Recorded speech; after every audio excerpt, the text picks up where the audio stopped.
মা তো বাচ্চার জন্য আল্লাহর পক্ষ থেকে রহমত ছিল, এজন্য বলছে লা তাকুল লাহুমা উফ। উফ উফ আমরা আরবিতে, এটা আমরা বাংলায় কিরকম, মা যখন ডাকে বলে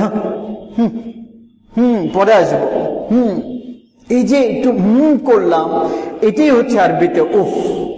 এই মায়ের সাথে যদি কেউ উফ করে তার সমস্ত আমল বরবাদ হয়ে যায়। আর যে রেগুলার মা বাবার সাথে খারাপ ব্যবহার করে তার কি হবে? দেখেন, যে মা বাবাকে কষ্ট দিল তার উপর আল্লাহর লানত, ফেরেশতাদের লানত, তার উপর জমিন আসমানের অভিশাপ, লানত। তার নামাজ কবুল হয় না, তার রোজা কবুল হয় না, তার সদকা কবুল হয় না। এগুলো হচ্ছে নেগেটিভ সাইড। আর পজিটিভ সাইড কি? আমাদের নবী জান্নাতে গেলেন, আল্লাহ রসুল ওখানে কোরআনের আওয়াজ শুনতে পেলেন, কোরআনের তেলাওয়াতের আওয়াজ। তো আল্লাহ রসুল জিজ্ঞাসা করলেন কার আওয়াজ, কে তেলাওয়াত করতেছে? তো জিবরাইল আলাইহিস সালাম বললেন নু'মান বিন হারিসা রাদিয়াল্লাহু তাআলা আনহু। নু'মান বিন হারিসা রাদিয়াল্লাহু তাআলা ওই 6 জন সাহাবীর মধ্যে একজন, যিনি নবুয়তের 11তম বছরে আমাদের নবীর হাতে মিনায় বায়াত করে মুসলমান হয়েছিলেন, ষষ্ঠ। তারপরে আল্লাহ রসুলকে উনারা মদিনায় নিয়ে গেছিলেন মক্কা থেকে। তো উনি তো মদিনায় ছিলেন, জান্নাতে আওয়াজ কেন? এই যে আপনাদের অল্প একটু মানুষকে শোনানোর জন্য এখানে মাইকের ব্যবস্থা করা হয়েছে, মাইকে কথা না বললে শুনতে পারবেন না। নু'মান রাদিয়াল্লাহু তাআলার কাছে কোন স্পিকার ছিল যে উনি মদিনায় কোরআন পড়তেছে আর 7 আসমান ছিঁড়ে ওই আওয়াজ জান্নাতের মধ্যে শোনা যাচ্ছে? তো ফেরেশতারা বললেন কি কারণ? বললেন উনি মায়ের অনেক ফরমাবরদার, মায়ের খেদমত করে, এই জন্য আল্লাহ তাআলা ওনার বদলা এটা দিছে, কোরআনে তেলাওয়াত মদিনায় করতেছে, আওয়াজ জান্নাতে শোনা যাচ্ছে। উনি কিরকম খেদমত করতেন? মায়ের কাপড় নিজে ধুইতেন, বিবিকে দিয়ে করাতেন না। আমরা কি করি? আমার ওয়াইফকে বলি তুমি মায়ের খেদমত করো, না না তার দায়িত্ব না, আমার মায়ের খেদমত করা আমার দায়িত্ব, তার মায়ের খেদমত করা তার দায়িত্ব।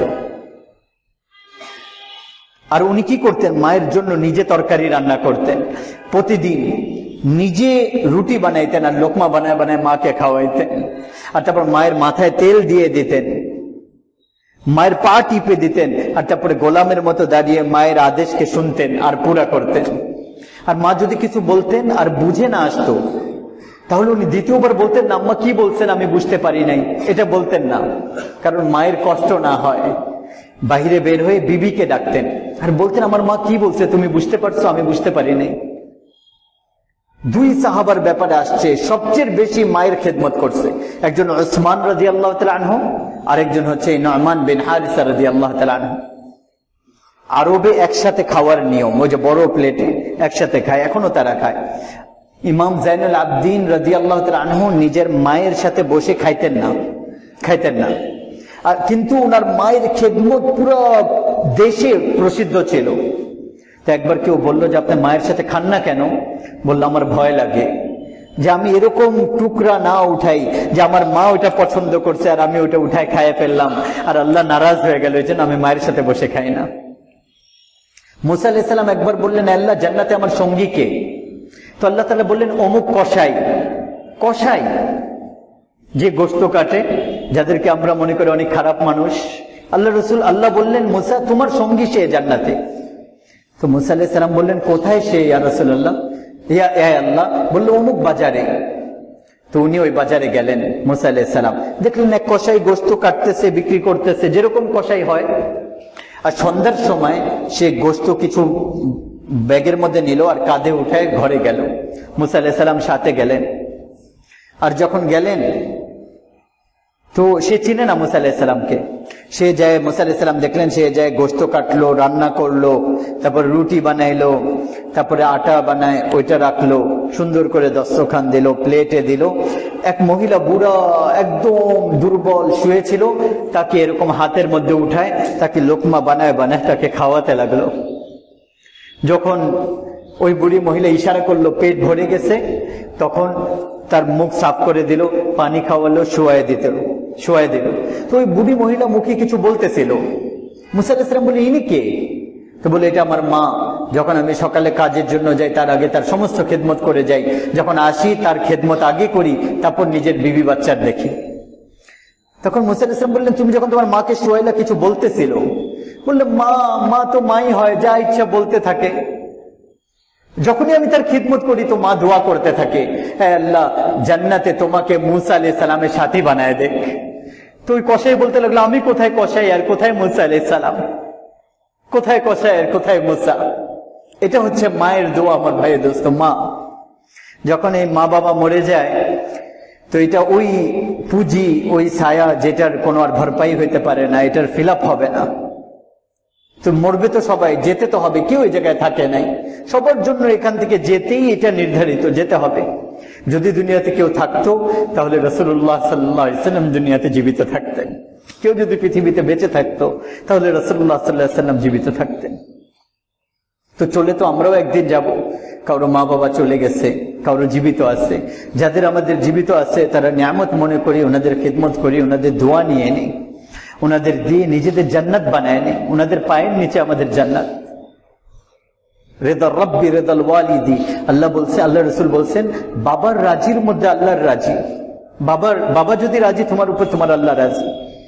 তো মা বাবা এটা অনেক বড় নিয়ামত, এটার কদর করি। যদি এটা কদর না করব, চলে যাবে যখন, তখন আর এটা কোনো অবস্থাতে এটাকে আর ফিরত আনতে পারবো না। আমার মাও দুনিয়া থেকে চলে গেছেন, মানে আমি এটা বলতে সামান্য পরিমাণ দ্বিধাবোধ করি না যে এই পৃথিবীতে আল্লাহ তাআলা আমাকে অনেক দেশে নিছেন, অনেক বড় বড় আলেম উলামা, অনেক বড় বড় দ্বীনের ওয়ালি ওনাদের সাথে দেখা করাইছেন। কিন্তু খোদার কসম করে এই মসজিদে দাঁড়ায় আমি বলতে পারি, আমার মায়ের থেকে বড় আল্লাহর ওয়ালি আমি পৃথিবীতে দেখি নাই। এই জামানাতে আমরা 1954 সাল থেকে ধানমন্ডিতে আমার বাবা বিবাহ করে যখন আমার মাকে এখানে আনছেন, তারপরে দুইজন আলহামদুলিল্লাহ দাওয়াতে তবলিগের মেহনতে লাগার পরে দ্বীনের দিকে আসছেন। জীবনে কোনোদিন আমার মাকে ধানমন্ডিতে থাকেন একজন মহিলা, সারা জীবন এখানে অতিবাহিত করছেন, জীবনে কোনোদিন কোনো গুনাহ করতে দেখি নাই, জীবনে কোনোদিন। আর পর্দা এরকম করতেন যে আমাকে এটা বলতেন, দুইটা বোরখা পরতেন একসাথে, একটা না। আমি বলতাম, কেন এই গরমের মধ্যে এত কষ্ট করো? বলে, আমার মনে চায় আমি পৃথিবীতে যত মহিলা বোরখা পরে না তাদের সমস্ত বোরখা আমি একা পরি, যাতে করে আল্লাহ তাদেরকে মাফ করে দেয়। আজীব এক মানুষ ছিলেন, উম্মতের ফিকির সবসময় যে কিভাবে মানুষ জাহান্নাম থেকে বাঁচবে, কেন মানুষ মেয়েরা বেপর্দা চলতেছে, কেন পুরুষরা গুনাহ করতেছে, সবসময় একটা ফিকির অন্তরের মধ্যে। এরকম মানুষ আমি পৃথিবীতে দেখি নাই। যারা এখানে আছেন অনেকে, আপনাদের ওয়াইফরা আমার মার কাছে গেছে, অনেকের মেয়েরা গেছে, আলহামদুলিল্লাহ এরকম এক মানুষ ছিলেন যে ওনার সাথে অল্প সময় বসলে, একটু কথাবার্তা বললে, এটা আল্লাহরই একটা ছিল যে জীবন পরিবর্তন হয়ে যেত মানুষের। যেই মহিলারা গেছে ওনাদের জীবন পরিবর্তন হয়ে গেছে। অনেক বড় একটা নিয়ামত ছিল আমাদের জন্য। শুধু বাংলাদেশে না, আমেরিকাতে 3-4 বছর এই দাওয়াতে তবলিগের মেহনত আমেরিকাতে যখন শুরু হয়, তো আমার মা বাবা ওইটার ভিত্তি ছিল, বুনিয়াদ ছিল। সৌদিতে আমরা ছিলাম যখন ওখানে দাওয়াতের মেহনত শুরু হয়, আরব মেয়েরা এসে দিন শিখে আরব মহিলারা আমার মার কাছে এসে বসে থাকতো দিন শেখার জন্য। এরকম একজন মা আমি পাইছিলাম। চলে গেছেন দুনিয়া থেকে। আমাদের পুরো দেশের জন্য অনেক বড় একটা বিষয় ছিল, অনেক বড় একটা রহমত ছিল, যেটা যারা জানতেন তারা বুঝতে পারতেছেন। আপনাদের কাছে আমার দরখাস্ত এটা, আমার জন্য দোয়া করবেন, আমাদের পরিবারের জন্য দোয়া করবেন। বিশেষভাবে আমার মা বাবা আমাদেরকে সবসময় এটা শিখাইছেন যে দ্বীন আর ইসলামের কোনো কাজ যখন সামনে আসে তখন দুনিয়াকে সবসময় পিছনে করে দেবা। দুনিয়ার কোনো কাজ আছে, দ্বীনের কাজ আছে, তো সবসময় দুনিয়াকে পিছনে করবা, দ্বীনকে আগে রাখবা। এটা হচ্ছে একটা। আর দ্বিতীয় আরেকটা জিনিস, এটা হচ্ছে আল্লাহর সাথে মুআমেলা, যে দ্বীন তুমি ঠিক রাখো, আল্লাহর সাথে সম্পর্ক ঠিক রাখো। আর যেটা হুকুকুল ইবাদ, এর মধ্যে বলছেন যে তোমার বিবি বাচ্চা আর তোমার মা বাবা, এই দুইটা জায়গায় যদি তোমার আখলাক, তোমার চরিত্র, তোমার ব্যবহার ঠিক থাকে, তাহলে তুমি মানুষের অন্যান্য হুকুকগুলোও আদায় করতে পারবা। এজন্য আমরা যারা এখানে আছি, আমাদের আরেকটা কথা, সেটা হচ্ছে মানুষকে ছাড় দাও, মানুষকে মাফ করো। সবসময় আমার মা সারা জীবন আমি দেখছি সবার কাছে, আমাদের কাছে মাফ চাইতেন, বেটা মাফ করে দিও, বেটা মাফ করে দিও। এই রুম থেকে ওই রুমে যাইতেছি, কথা শেষ হয়েছে, বলে মাফ করে দিও। আর সব সময় রুমে ঢুকার সাথে সাথে সালাম দিতেন, সালাম আলাইকুম। এই রুমে থেকে বাইরে হয়েছে, আবার ঢুকছে, আবার সালাম দিতেন। এরকম মানুষ আমি দেখি নাই কোথাও। এজন্য একটা তো হচ্ছে যে আমরাও এটা নেই যে দুনিয়া সবসময় চলতে থাকবে, আসতে থাকবে, কিন্তু আমি আখিরাতের জন্য কতটুকু কামাই করলাম, আমার জান্নাত কতটুকু বানাইলাম, ওই দিনের জন্য তৈয়ারি হই আর আখিরাতের জন্য তৈয়ারি করি। মানুষকে মাফ করি, মানুষকে ছাড় দিই। মানুষকে যদি ছাড় দিই, মাফ করি, তাহলে আমার সম্মান কমবে না, আমার সম্মান বাড়বে। মানুষের কাছে মাফ চাই, কারোর কাছে আমি মাফ চাইলে কাউকে আমি মাফ করে দিলে আমার সম্মান করবে না, কমবে না, বরং সম্মান বেড়ে যাবে। যদি মানুষকে মাফ করতে পারি তাহলে জীবন অনেক সুন্দর হয়ে যায়, অনেক সবুজ হয়ে যায়, অনেক শান্তিময় হয়ে যায়। আর মানুষকে মাফ না করতে পারলে, অন্তরের মধ্যে যদি এটা নিয়ে রেখে দেই, তাহলে কোনোদিন ওই ব্যক্তি শান্তিতে থাকতে পারে না, সবসময় অশান্তির মধ্যে থাকে।